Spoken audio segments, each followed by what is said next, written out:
Hello again, everybody. The next car that I'm going to talk to you about on ClassicMuscleCars.com and ClassicMuscleCars.com TV is a very rare, historical, important car to the muscle car era.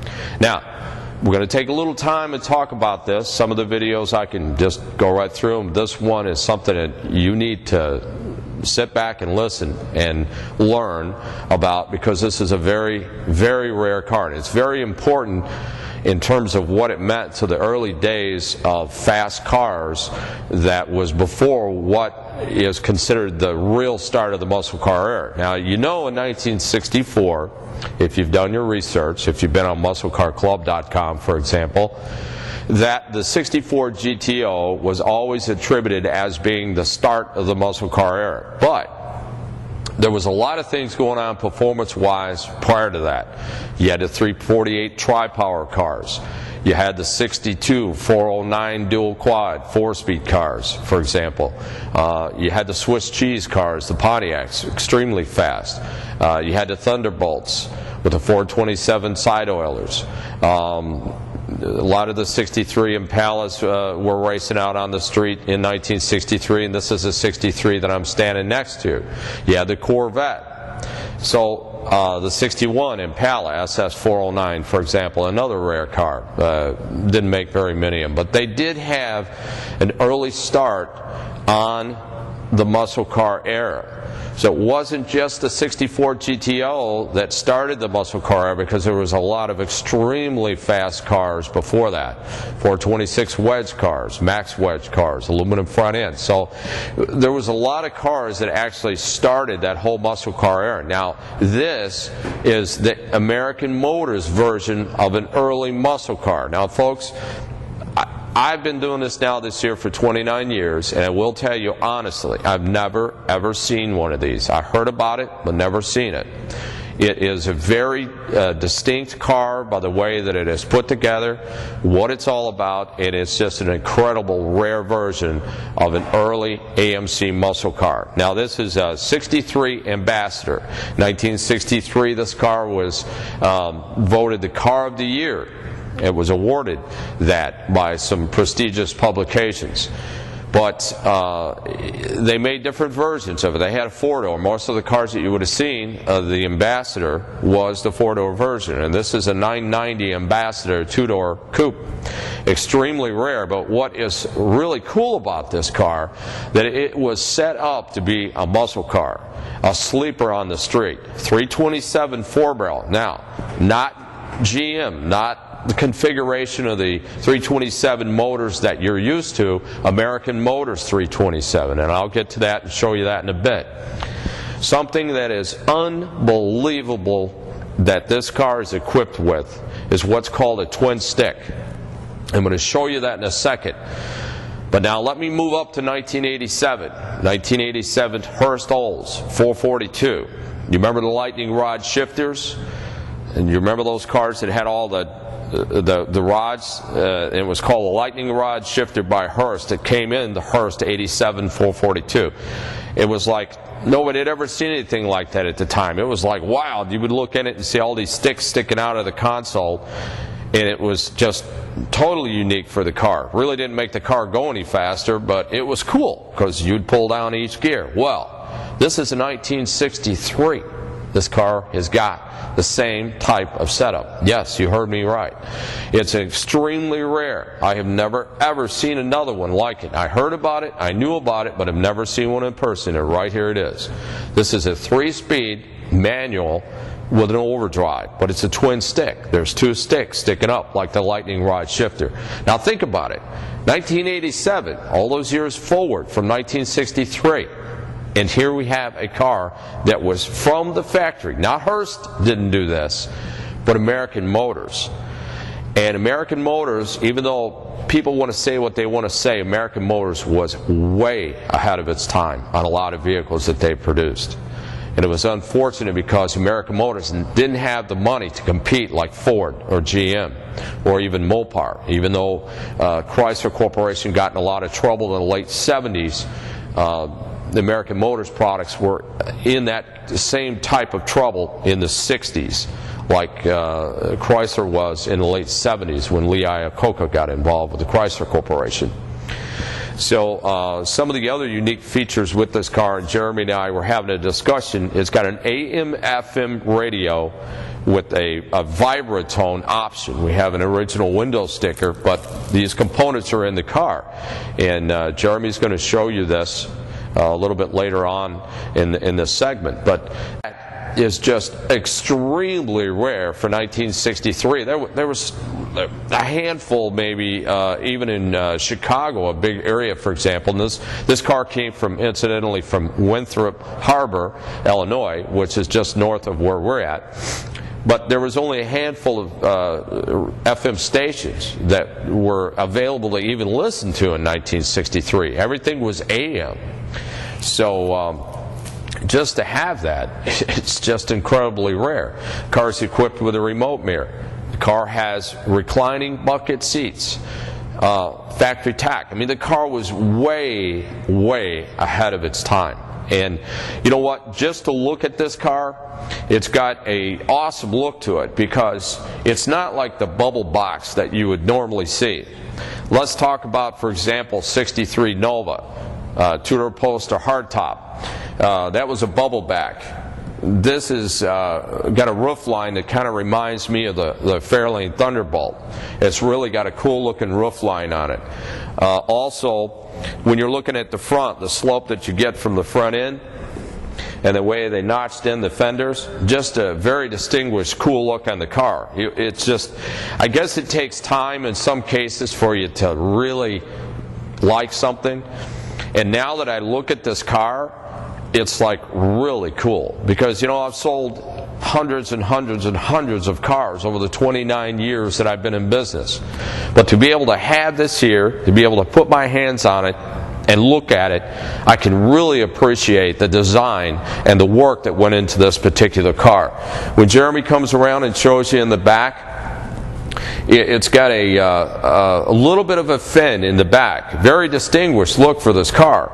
And it kind of reminds you, and I'm pulling from all the different eras of the cars that I know. For example, the Ford's Sunlighter, for example. Not quite out that much, but still, it's got that look. Or even the Edsel. Just a little bit of a curve to the back. A little fin here.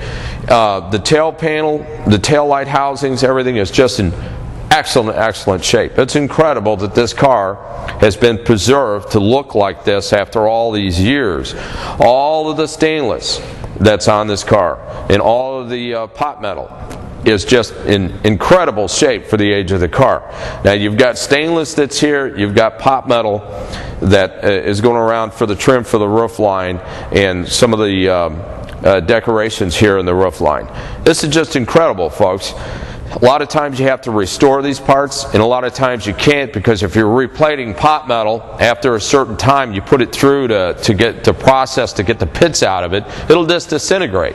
So this car has been left in a time capsule because this is not a restored car, but it's a car that's been maintained and taken care of and loved for all these years. It's just incredible to be able to find something this nice. And especially as rare as this is, because in its day, this was a very quick street car. It was equipped with 327 4-barrel, the twin-stick 3-speed manual trans with overdrive, and it had posi in the back. Way cool. The way the look is now with the torque thrust on it, and a little bit of the pinstripe. This is non-stock, and it's got a couple stickers on it, which I kind of like because it's cool looking stuff, and it's kind of back from the day. It's a little nostalgia. It's just a great car to be able to get into, take it to a car show, cruise it anyway. I guarantee you, when you take this somewhere, people are going to just flip out. They're going to go, you know what? I've never seen anything like this. They never made it. Well, yes, they did, because here it is. So this also is a car that is an extremely rare American Motors product that you just don't see. And the cars like this are what we call thoroughbred investment muscle cars because you can't find them. You cannot find anything like this anywhere in this kind of condition. This is a car, folks, that you get it, you keep it, you enjoy it, and it's going to do nothing but make you money every day you own it.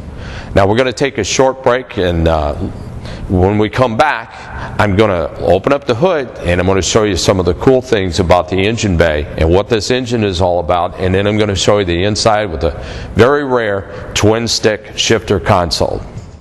At Grundy Worldwide, our collector car insurance coverage is tailor-made to fit your needs. Whether your collection is 1 car or 100, Grundy Worldwide works with you to establish the agreed value of each vehicle before anything happens to it. And a Grundy policy has no model year or mileage limitations. Our coverage saves you money, and Grundy's claim service is second to none. Call our toll-free number or log on to Grundy.com today for a fast, accurate quote. Grundy, the gold standard in collector car insurance. 327 V8 American motors. Now you'll notice under the hood, folks, that these valve covers are, looking at them, I'm pretty sure that these are original ones that came on this car. Don't look to me like they've been replated. If they have been, they were done quite a few years ago, but this is the original valve cover that had to be on this particular car.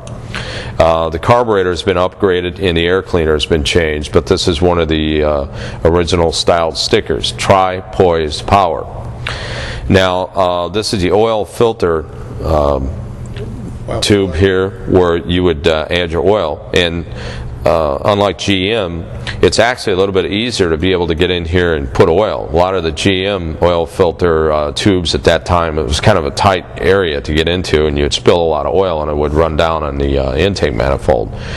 Now they've painted the intake manifold and the runner arms and the water pump here, which would have been painted the block color, but it's kind of neat because it allows you to see the detail of the intake in the water pump.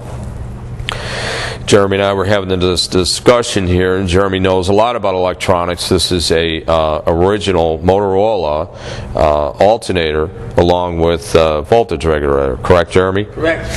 And one of the first solid-state regulators. Yeah, so a lot of things that this car was built with was new technology back at that time, because you know, Delco, for example, made their own products for GM, but Motorola was the ones that were making a lot of things for the American Motors products in the early 60s. Correct, Jeremy? Yep. Now you'll notice here too, the shock towers on this particular car is just A#1. A lot of these body styles of these type of cars from the early 60s had rust problems up here, which would have been common, for example, in some of the Mustangs and so forth. But this thing is rock solid. It's just excellent. The support arms here, this is original. All of this is just in excellent A#1 condition. It's just a fantastic automobile.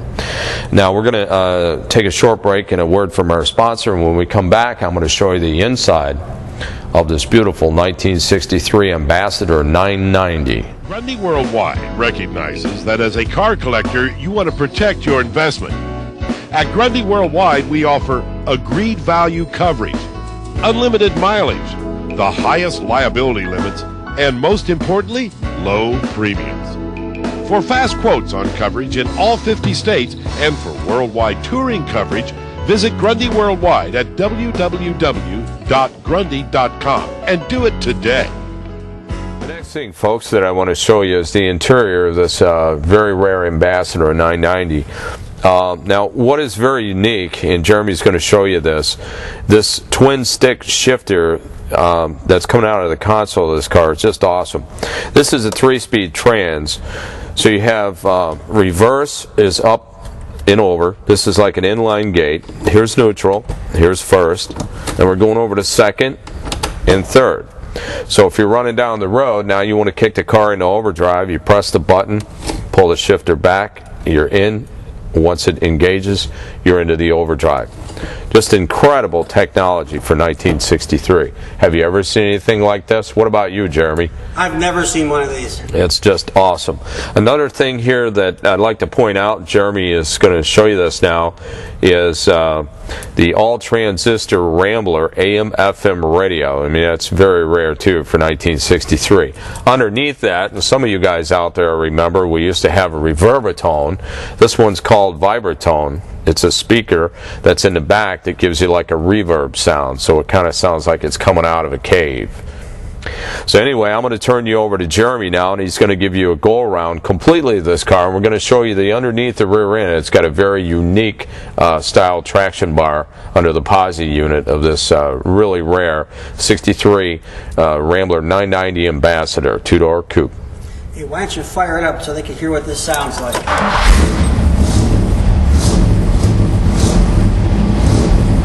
Not bad.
Temperature sensor, ignition switch, starter drive. Wow, you got lots of extra parts. Distributor cap and an air cleaner. No parking brake cable. Also in the back, there it is. That's the vibratone reverb unit and rear speaker. This thing takes the sound from the main front speaker. It sends it through a mechanical reverberation unit and sends the output of that to this speaker. It's a very cool thing. It kind of gave you simulated stereo. And it's got a functional trunk light. So it feels looking great. It's got a spare and it's got a jack. One very, very, very clean car. Now let's go for a look underneath. Here we are down underneath. Underneath here, we can see the posi rear end, and if you look on the posi rear end here, you got a stabilizer bar going from one wheel to the other, as well as, I don't know if you can easily see it here, you got kind of like V-bars going towards the center point there, which are also traction bars from the factory to make this posi nice and stable, give you good launch. Not the usual fare you find, especially in 1963. And what have we got here? 1963 Illinois plate. Good looking machine. Wow, we're back here. This back panel here is in excellent condition. The bumper plating is in great condition.